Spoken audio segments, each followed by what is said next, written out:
এর গরুর কাজ দেখুন, রান্না করে কি করে দিয়ে গেল।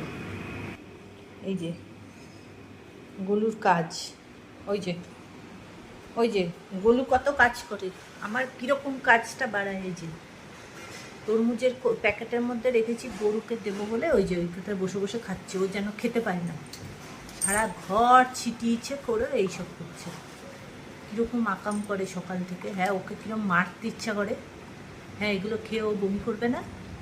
এই গলু, তোর এত বড় সাহস, হ্যাঁ কিছু বলি না। এই তোরা শুরু করেছে, দেখুন দেখুন, শুধু ও নাকি এইগুলো খাবে। হ্যাঁ, অসভ্য বাচ্চা কীরকম ও, যখন ঘর নোংরা করে। ওর সাথে আমি, ওর যা গায়ের জোর না, আমি ওর সাথে শোক দিতে পারি না। এগুলো দিতে বলেছি গলু, দিতে বলেছি, কিন্তু এরকম বাদ জামা সব খোসা মশা রেখেছি। আমাদের বাড়িতে একটা গরু আসে, মানে আসে রাতের দিন, গরুটা আসে বা একটা লোক আসে, ও নিয়ে যায়। দেখুন ওর অবস্থাটা আজকে, ওর একদিন কি কপালে, আজকে ওর কীরকম কপালে আছে ও দেখুন শুধু। নিতে যাচ্ছি, দেখো